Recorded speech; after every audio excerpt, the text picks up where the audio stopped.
Bismillahirrahmanirrahim. Assalamualaikum warahmatullahi wabarakatuh.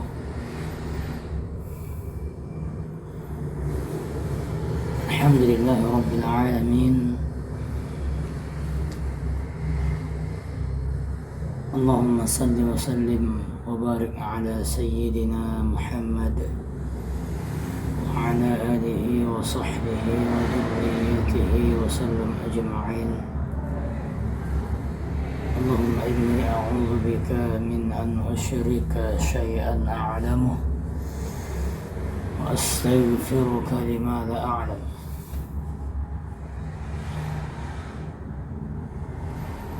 اللهم اهدني علما نافعا والحمد لله رب العالمين. Kesempatan yang mulia ini, di pagi hari yang berbahagia ini, kita mencoba memasuki tema kita tentang berlomba dalam kebaikan, tetapi bukan terfokus kepada satu ayat saja, tapi kita coba menyambung beberapa dalil telah kita pelajari itu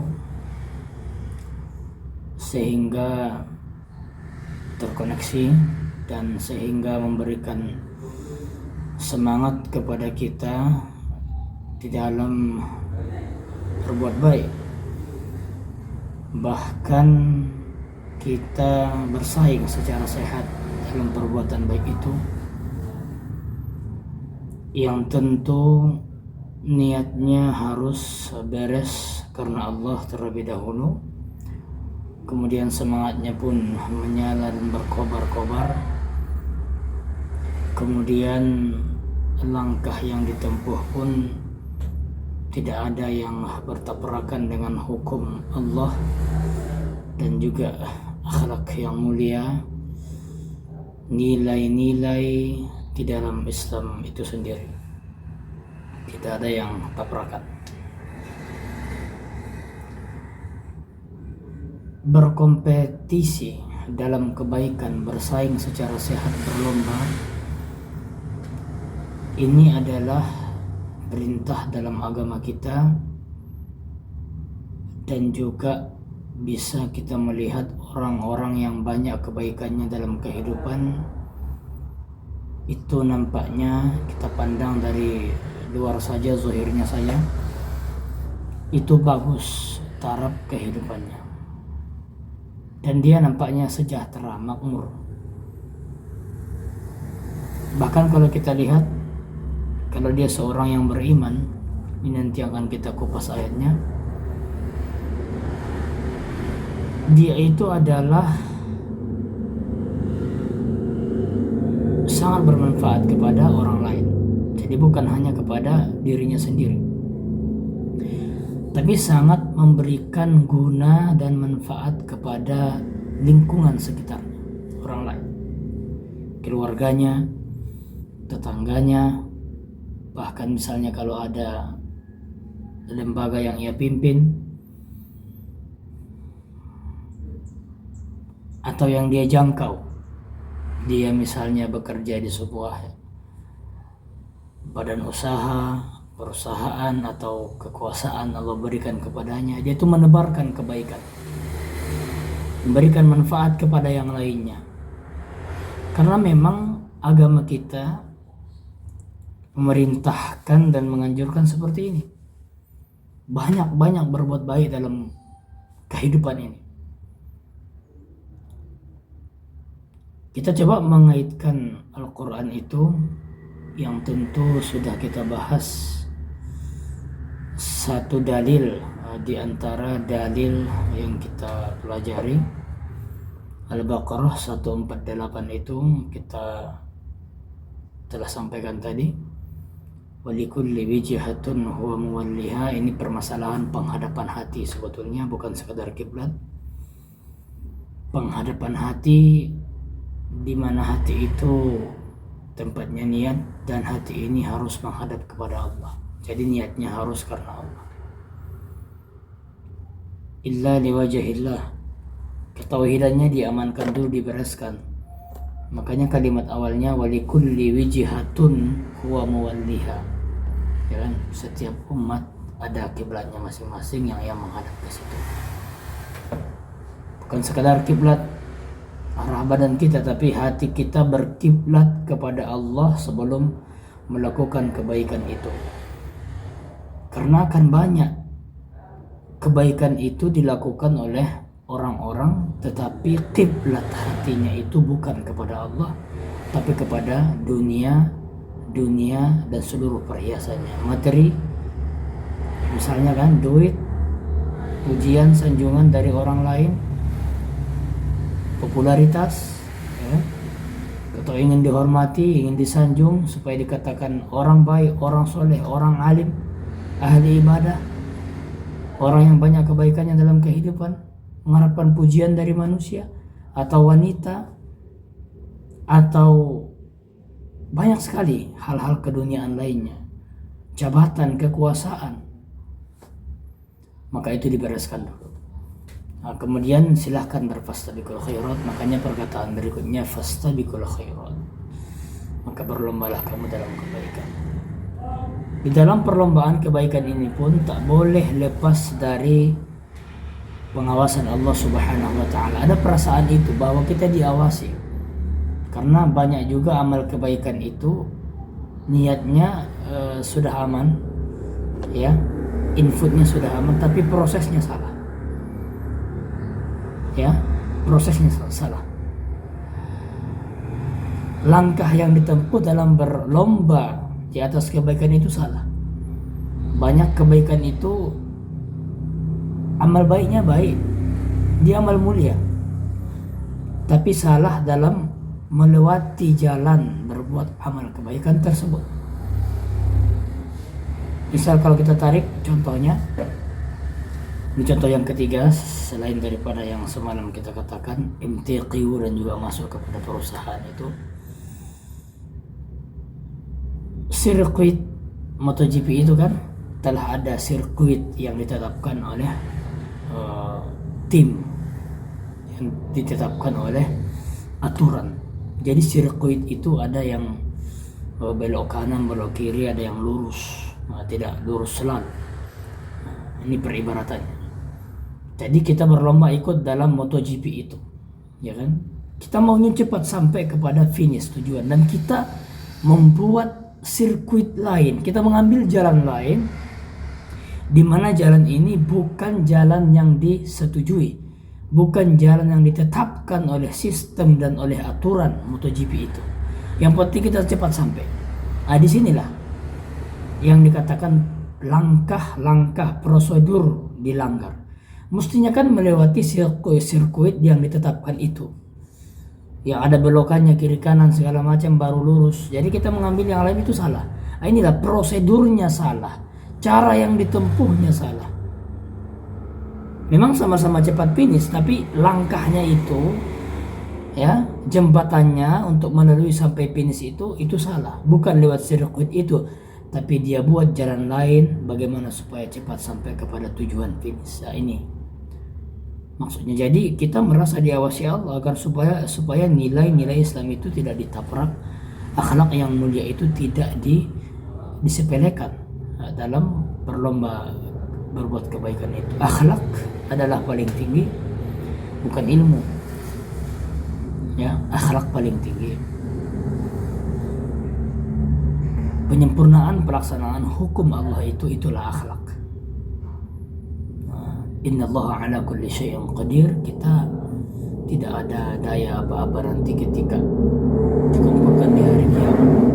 Allah yang maha berkehendak kepada kita tidak ada apa-apanya. Mana raja di dunia itu? Mana orang-orang sombong di dunia? Nanti Allah tanya itu di kehidupan akhirat. Mana orang-orang sombong itu? Tidak ada yang berkutik nanti di hadapannya. Di dunia ini kita bisa berbuat apa-apa. Fa innaka mayyit, tapi kita harus ingat kematian sangat dekat kepada kita dan semuanya akan ada konsekuensi masing-masing. Nah, ini Al-Baqarah 148. Kemudian kita katakan tadi supaya lebih bersemangat kita dalam berbuat kebaikan di kehidupan ini, surah An-Nahl, man amila salihan min dzakarin aw unsa wa huwa mu'min. Masya Allah, Masya Allah, Masya Allah. Man amila salihah, barang siapa atau siapa saja yang berbuat kebaikan. Man dalam bahasa Arab itu tidak memandang usia muda tua. Dia itu masuk kepada seluruh elemen. Man, siapapun. Nah, kan? Dan juga syarat keduanya ada dijelaskan. Man amila salihan min zakarin aw unsa, siapa saja yang berbuat baik, min zakarin, baik dari kalangan laki-laki pria, aw unsa ataupun perempuan, wa huwa mu'min. Nah, ini syarat keduanya, dan dia adalah orang beriman. Dipersempit lagi. Tadi siapapun, tak pandang elemen, tak pandang usia, kata man itu.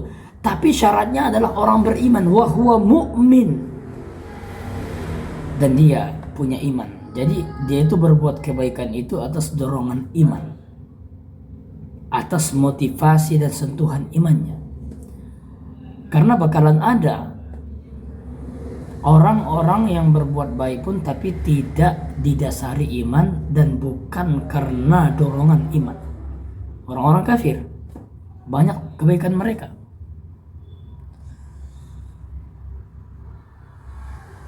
Tapi di Islam, di agama kita tidak ada gunanya itu.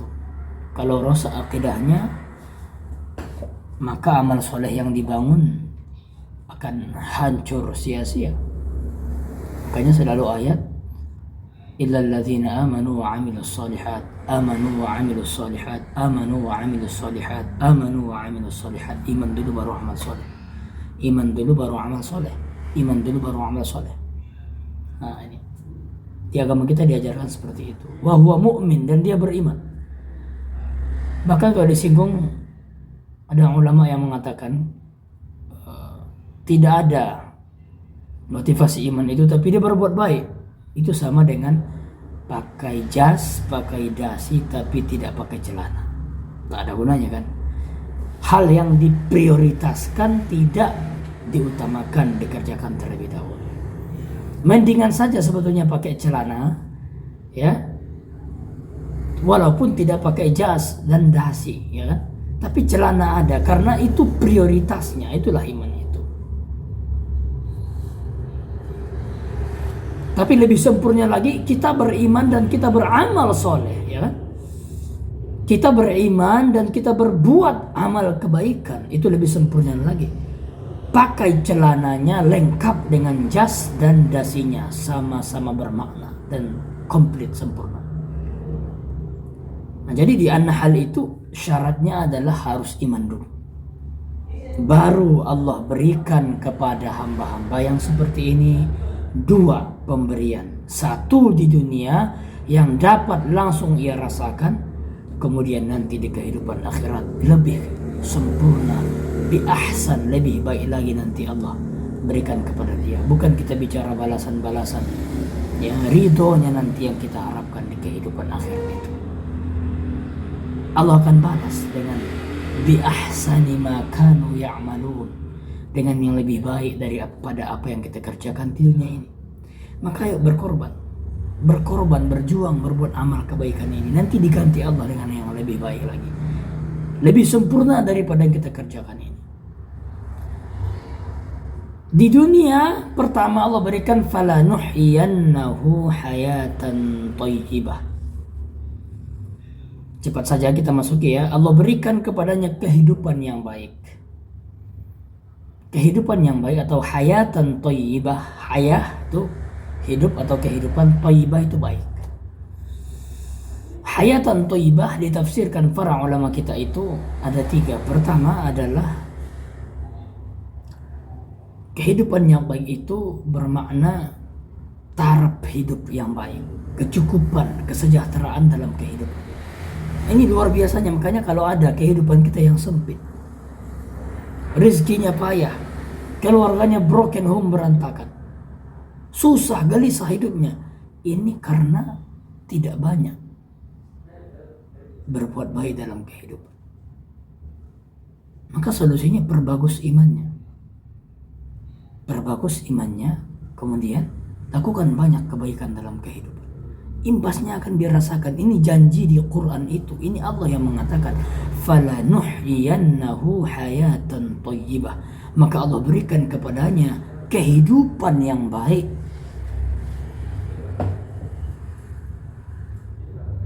Allah berikan kepadanya rizki yang cukup. Kata para ulama tafsir seperti itu. Rizki yang cukup yang membawa kepada kesejahteraan dan kebahagiaan. Tidak berhenti pada rizki yang cukup saja. Tapi rizki ini membawa kepada kebahagiaan, kesejahteraan, ketenteraman dalam kehidupan. Karena banyak juga rizki itu bungkusnya yang rizki, ya kan? Bungkusnya nikmat, tapi isinya laknat. Istilah agama istidraj. Banyak seperti itu hamba-hamba Allah ini. Dari luar, dari zahirnya kita lihat sejahtera iya, tapi di dalamnya itu tersakiti, di dalamnya itu sengsara, dan tak pernah menemukan kedamaian, kebahagiaan, kesejahteraan. Tapi nampak dari luar itu bahagia sekali. Maka Islam tak memberikan konteks zahir sebagai ukuran, tapi qulubikum wa a'malikum. Nah, itu yang dilihat oleh agama kita. Memandang Allah itu kepada hatinya. Ya, itu kan di dalam, hati itu kan di dalam. Dan juga kepada amal perbuatannya. Jadi bukan sekedar tampilan luar saja. Maka itu istidraj. Ya kan? Nikmat bungkusnya tapi isinya laknat. Rizki nampaknya tapi isinya adalah kemurkaan Allah. Dan sifatnya itu tidak bertambah dekat dengan Allah, justru semakin jauh dari Allah Subhanahu wa taala orang-orang yang mendapatkan istidraj ini. Maka hayatan thayyibah itu tidak bermakna demikian. Hayatan thayyibah adalah Allah cukupkan rizkinya, dan rizki ini membawa kepada kesejahteraan dan kebahagiaan di keluarganya dan di kehidupan. Hayatan thayyibah, kehidupan yang baik. Makna kedua, sifat qanaah, merasa cukup, tidak banyak keluh kesah, tidak banyak keberatan, tidak banyak upat mengupat kepada pemberi rizki itu, kepada Allah, merasa cukup atas pemberian Allah berapapun dalam kehidupan. Allah yang menanamkan sifat rasa cukup itu, ya kan, merasa puas, merasa cukup tentang pemberian Allah berapapun. Dia itu tak kira-kira. Yang penting dia telah berikhtiar semaksimal mungkin, bertawakal kepada Allah, berdoa, hasilnya Allah yang berikan, dan terhadap hasil itu ia merasa puas, ia merasa cukup. Sifat qanaah Allah tanamkan dan taburkan ke hati orang-orang, hamba-hambanya yang berbuat baik itu atas dasar iman. Nah, ini hayatan thayyibah, sifat qanaah itu. Sebab banyak juga orang Allah kasih nikmat yang banyak tapi tak pernah ada rasa cukup. Selalu kurang terus. Manusia itu dikasih pun 2 gunung emas sama dia, gunung Uhud itu di zaman Rasul, tetap kurang. Berapa kilometer gunung Uhud itu? Nah, inilah sifatnya manusia, serakahnya manusia itu. Ada sifat-sifat kebinatangan, ada sifat-sifat kehewanan dalam dirinya. Nafsu itu selalu kurang, selalu kurang. Udah dikasih banyak tapi dia melihat itu sedikit. Tak ada rasa puas. Tapi orang-orang yang mendapatkan hayatan thayyibah itu tak seperti ini. Dia merasa cukup bagaimanapun dan seberapapun pemberian Allah. Inilah hayatan thayyibah, makna kedua. Makna ketiga, hayatan thayyibah adalah ketenteraman jiwa, ketenangan batin. Ya kan? Banyak sekali orang sekarang mencari tenang itu dengan berbuat maksiat, mengkonsumsi narkoba, mengkonsumsi sabu, mengkonsumsi minuman keras, bahkan berbuat kemaksiatan yang lainnya. Dia ingin nikmat dalam kehidupan, tapi kenikmatan yang sebentar, setelah itu kegelisahan dan kesengsaraan batinnya luar biasa. tidak pernah tenang. Jadi ketenteraman jiwa, ketenteraman hati itu hayatan thayyibah. Syaratnya adalah kuatkan iman dan lakukan kebaikan yang banyak dalam kehidupan atas dasar iman itu. Ini langsung Allah berikan di dunia. Maka persoalan hidup kita telah terjawab sebetulnya. Makanya orang-orang yang kuat keimanannya itu serta ketakwaannya itu, ya kan sejalan kan, iman takwa. Ini imannya, takwa itu bukti amal kebaikan yang banyak. Aulia Allah itu la khaufun alaihim wa lahum yahzanun. Ya kan? Tidak pernah merasa takut dalam kehidupan ini dan tak pernah merasa sedih. Dua sifat ini kan selalu yang menggerogoti jiwa manusia, rasa takut, rasa sedih. Ya kan? Kepada masa lampau, kepada masa sekarang, atau kepada yang telah lewat, atau kepada yang telah datang, yang akan datang, masa lampau yang telah lewat atau masa sekarang, dan kepada masa depan yang belum kita tahu. Rasa cemas, rasa takut. Tapi orang-orang yang maksimal keimanannya dan ketakwaannya, maksimal imannya dan maksimal perbuatan baiknya, ini telah memberikan jawaban la khaufun alaihim wa la hum yahzanun. Tidak ada rasa sedih, tidak ada rasa takut dalam hati mereka. Apa yang dicemaskan? Masalah rezeki, manajemen iman kita dan manajemen amal kebaikan kita itu yang kurang kita, tidak maksimal. Makanya datang rasa cemas itu, padahal semuanya telah dijamin rezekinya masing-masing. Kenapa cemas? Karena tak ada qanaah itu, tidak ada merasa cukup, selalu ingin kurang. Rambu-rambu di ayat ini tak dipatuhi, ayat ini tidak direnungkan. Begitulah kehidupan manusianya. Maka untuk mengangkat taraf kehidupan kita hari ini, kalau ditarik rumus Al-Quran ini luar biasa, ya kan? Lowongan pekerjaan susah, ekonomi, masyarakat, warga, rakyat, bangsa, negara misalnya sulit. Al-Quran telah memberikan itu. Solusi-solusi telah Al-Quran berikan. Mestinya semuanya harus bergerak di atas pengamalan ayat ini, terutama kita pribadi-pribadi di setiap keluarga itu. Maksimalkan iman, perbanyak berbuat baik. Selesai urusan hidup kita. Apa yang kita susahkan, apa yang kita takutkan, cemaskan, dan khawatirkan. Karena kita tak memahami ayat ini, makanya muncul seperti itu semua. Maka tugas pemegang jabatan, tugas para ulama untuk menggeser ini, untuk menggeser sistem yang buruk ini, pola pikir yang buruk ini kepada pemahaman ayat ini, supaya taraf hidup warga rakyat ini baik semuanya. Di masa Umar bin Abdul Aziz itu luar biasa, karena pengamalan syariat itu sungguh luar biasa. Islam itu tidak mengajarkan kemiskinan. Islam itu adalah mengajarkan umatnya berkecukupan, bahkan kaya. Doa masuk masjid, doa keluar masjid itu minta kekayaan, limpahan rahmat, nanti keluar limpahan karunia. Apalagi kurangnya kita ke masjid, bagi laki-laki, pria 5 kali, 5 kali doa, 10 kali kita minta karunia dan nikmat itu. Mana Allah tak memberi? Di dalam sholat, iyyaka na'budu wa iyyaka nasta'in, cantumkan, hadirkan, agar supaya Tuhan mencukupi kita dalam kehidupan. Jadi Islam itu tak mengajarkan miskin. Islam mengajarkan kita berkecukupan. Islam mengajarkan kita untuk kaya.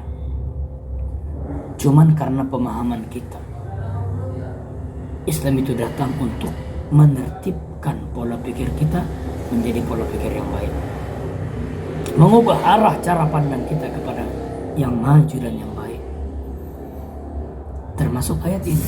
Jadi tugas semuanya, apalagi para pemangku jabatan, harus bisa mengarahkan seluruh warga dan rakyatnya beriman. Kita berbicara dari sudut pandang Islam, kita tak berbicara tentang agama yang lain, ya kan? Di masa Umar bin Abdul Aziz sebagai buktinya, zakat pun penolakan zakat itu, ya, pemberian zakat itu tidak ada lagi yang membutuhkan zakat karena syariat itu tegak di situ. Nah, jadi ini kunci. Jadi hidup yang baik, sejahtera, tarafnya itu harus didapatkan atas dasar iman yang baik maksimal dan amal kebaikan yang maksimal. Ini di dunia Allah berikan. Di akhirat nanti apa Allah berikan? Di akhirat Allah berikan itu walanajziyannahum ajrahum bi ahsani ma kanu ya'malun. Sebagaimana yang telah kita katakan tadi, Allah akan balas dengan balasan yang lebih baik daripada apa yang kita kerjakan di dunia.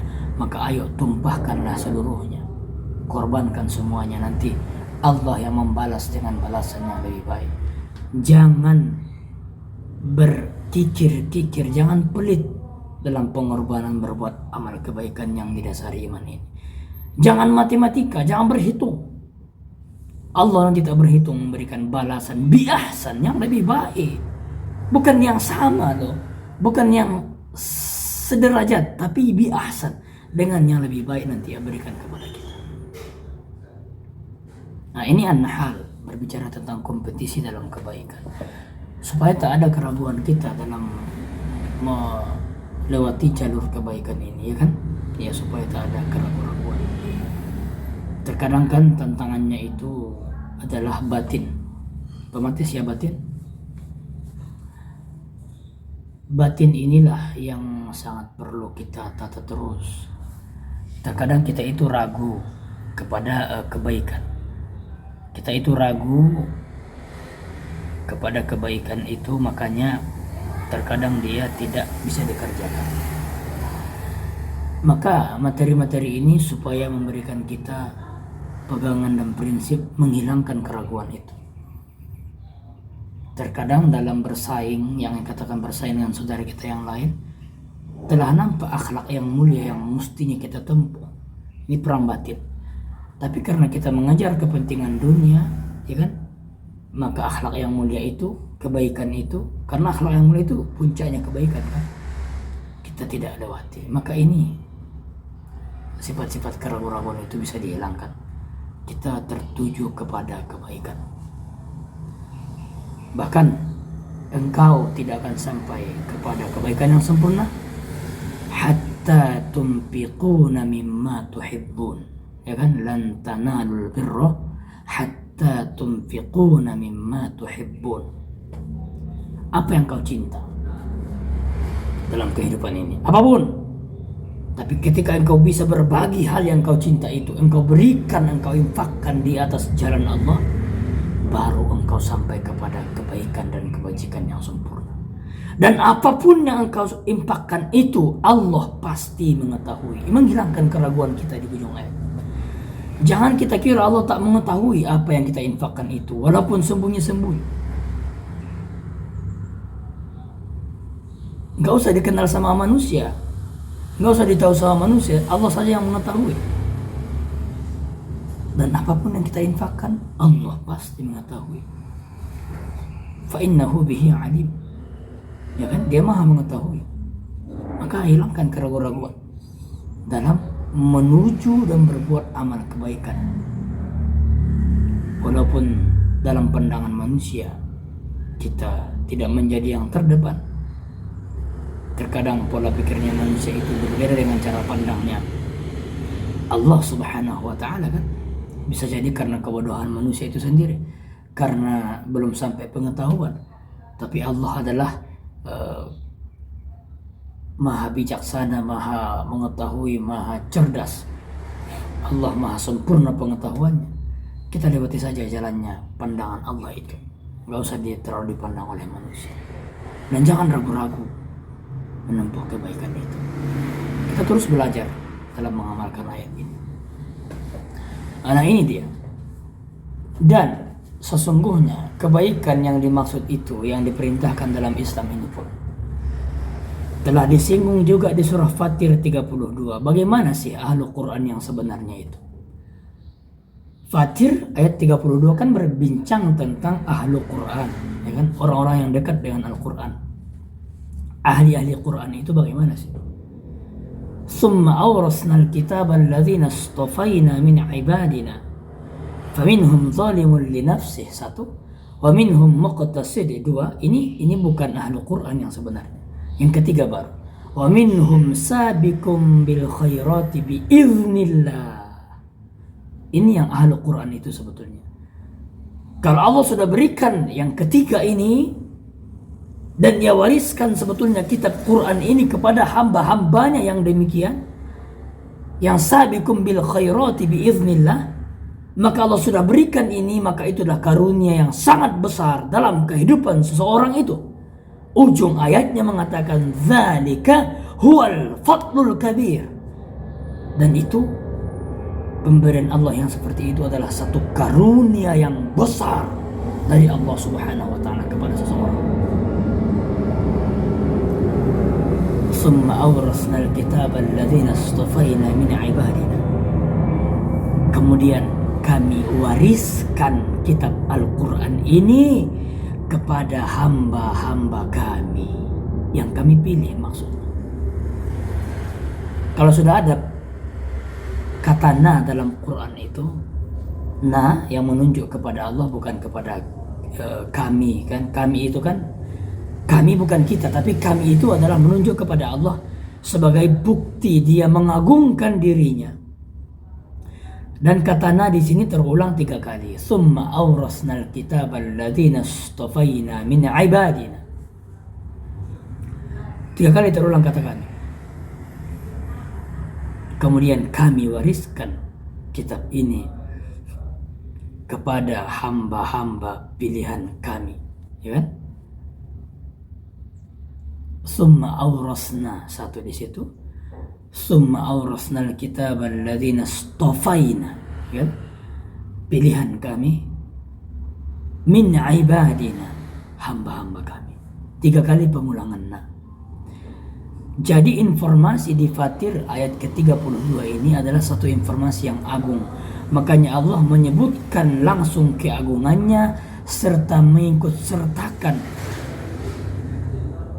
dan memberitahukan kepada kita tentang keagungan informasi di ayat ini. Makanya dia menyebutkan keagungan dia di dalam ayat itu, menunjukkan informasi ini pun juga sangat istimewa, sangat mulia, dan sangat agung. 3 golongan manusia dalam menyikapi Al-Quran. Golongan pertama, faminhum zalimun li nafsih, orang-orang yang menzalimi dirinya, yang lebih banyak perbuatan jahatnya dalam kehidupan. Selesaikan permasalahan manusia kita habalum minan nas sebelum nanti ajal menjemput kita. Berapa orang yang pernah kita dustai, berapa orang yang telah kita sakiti hatinya, kita belum minta maaf, selesaikan. Berapa orang yang telah kita tipu dalam kehidupan, berapa orang yang telah kita curangi dalam kehidupan, segera minta maaf. Faminhum zalimun li nafsih. Berapa kali perbuatan maksiat kita, segera bertaubat. Inilah zalimul li nafsih.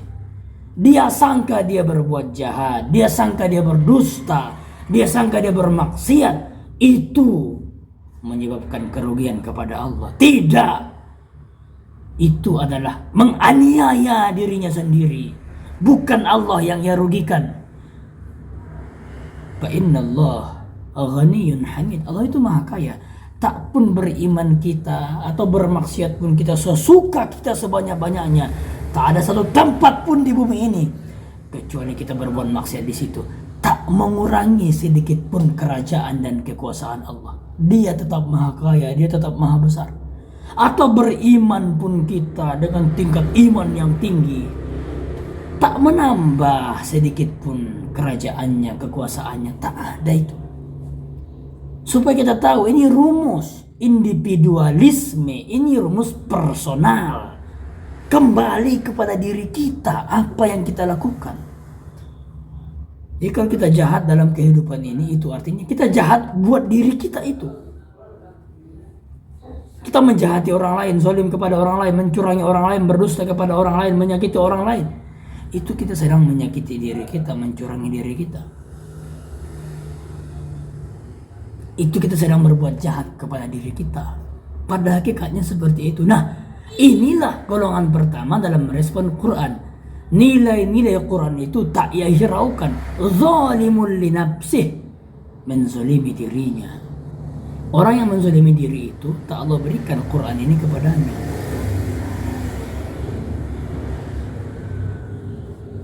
Zalimul li nafsih. Yang kedua, faminhum muqtasid.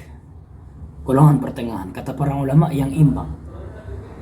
Hal-hal yang wajib ia kerjakan banyak dalam kehidupan.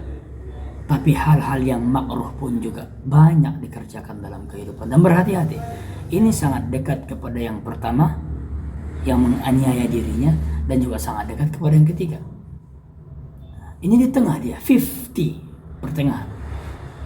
Dan ini pun tidak bagus juga. Bukan kepada golongan yang kedua ini, muqtasid, pertengahan ini. Bukan kepada ini yang Allah wariskan kitab Al-Quran itu. Bukan ini ahlu Quran itu.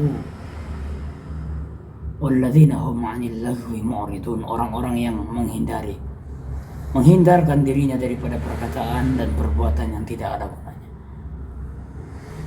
Berbincang sesuatu yang tidak berguna di satu tempat dan di satu waktu, berkumpul beramai-ramai dengan kawan-kawan, dengan sahabat-sahabat, tak ada manfaatnya, ia hindari. Apalagi jatuh kepada hal yang haram, ia hindari. Jadi muqtasid itu adalah yang tidak menghindar daripada hal-hal yang tidak bermanfaat. Hal-hal yang ma'ruf pun banyak dikerjakannya, meskipun dia mengerjakan hal-hal yang wajib. Bukan ini yang paling bagus. Yang paling bagus yang ketiga. Dan yang ketiga inilah ahlu Quran itu. Wa minhum sabiqum bil khairati biiznillah. Masya Allah, Masya Allah, Masya Allah. Luar biasa. Tapi ada golongan hamba-hamba kami itu adalah sabiq. Apa arti sabiq itu? Mengungguli, lebih dulu. Sabiqum bil khairat, lebih dulu mereka berbuat kebaikan ketimbang yang lainnya. Satu pesan ini dari sahabat Abu Bakar, apapun hadis yang disampaikan Nabi, ayat Quran yang turun, beliau langsung mengamalkan. Lebih dulu, tidak menunda-nunda. Inilah yang sulit kita terus belajar mengajar ini. Yang berbicara pun belum tentu mendapatkan ini. Tapi kita ini kajian, ini adalah materi yang kita sampaikan. Dan kepada golongan hamba-hamba yang seperti inilah Quran itu Allah wariskan. Sabiqum bil khairat, lebih dulu berbuat amal kebaikan. Ya, segera berbuat amal kebaikan.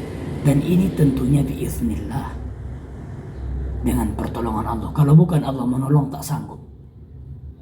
Jadi kembali lagi memproklamirkan kelemahan seorang hamba itu. Hanya Allah yang maha kuat. Kalau bukan karena biiznillah, pertolongan Allah, tak bisa. Makanya tadi istofaina itu adalah pilihan kami, kata Allah Subhanahu wa taala. Karena pilihan kami itulah, makanya biiznillah, atas pertolongan kami juga. Dzalika huwal fadlul kabir. Kalau sudah golongan yang ketiga ini bisa kita raih, maka ini satu karunia yang sangat besar dalam kehidupan kita. Bukan uang yang banyak, bukan jabatan yang tinggi, bukan keilmuan yang tinggi, bukan menghafaz beberapa juz, 30 juz, tapi kebaikannya tak tercermin dalam kehidupan. Itu bukan ahlu Quran. Walaupun dia hafaz 30 juz, banyak kan? 30 juz. Semua Quran itu telah ia hafal. Tapi tidak ada implementasi hafalannya dalam kehidupan. Tidak ada pembuktian nyata. Tidak bersegera dalam berbuat baik. Jadi ahlu Quran yang sebenarnya itu adalah orang-orang yang ia ketika bahas Al-Quran, ia mendapatkan pesannya, lalu ia amalkan dalam kehidupan. Itu ahlu Quran itu. Jadi implementasi pengamalan daripada ayat Quran itu, itulah sebetulnya ahlu Quran itu. Pengamalan Quran itu sendiri, bukan seberapa banyak ia hafaz Quran itu. Meskipun para ulama mencabangkan salah satunya adalah orang-orang yang menghafal ayat-ayat Allah yang dikatakan ahlu Quran itu, tapi yang sebenarnya ahlu Quran itu adalah sabiqum bil khairati biiznillah, yang lebih dahulu melakukan kebaikan. Dibahas satu ayat, dapat pesan moralnya, ya kan, dapat pemahamannya, diamalkan dalam kehidupan. Itu ahlu Quran itu. yang sebenarnya, bukan berhitung-hitung berapa juz kau hafal, bukan itu sebetulnya. Walaupun itu termasuk cabang, kata para ulama, tidak ada yang menyalahkan, kita pun tak menyalahkan itu. Nah itu dia. Kemudian di hadis itu, ini berbicara tadi kompetisi kebaikan, kita kembalikan lagi. Di hadis itu, perbanyak berbuat baik dalam kehidupan, bahkan bagi yang banyak dosa segera bertaubat. Hadis riwayat Imam Ibnu Majah yang satu bab dengan bab kompetisi kebaikan ini. Sambung koneksi dengan Allah, sambung hubungan dengan Allah dengan zikir yang banyak, sedekah yang banyak lakukan dalam kehidupan, baik secara sembunyi-sembunyi maupun terang-terangan. Allah akan cukupkan rizki kepada hamba-hamba yang demikian. Taraf hidupnya Allah perbaiki. Ini janji Allah lewat lisannya Rasul di hadis riwayat Imam Ibnu Majah itu. Ini semua adalah dorongan, motivasi besar kepada kita. Jangan ragu-ragu dalam berbuat baik dalam kehidupan ini. Nah, demikian yang bisa kita sampaikan dalam kesempatan kali ini. Mudah-mudahan ada manfaat kepada kita, terkhusus kepada yang menyampaikan. Ambil yang positif, buang yang negatif. Yang salah tentu datang dari kami yang berbicara, yang benar itu sumbernya datangnya dari Allah Subhanahu wa taala. Demikian, saya mohon maaf. Subhanakallahumma bihamdika asyhadu an la ilaha illa anta astaghfiruka wa atubu ilaik. Assalamualaikum warahmatullahi wabarakatuh.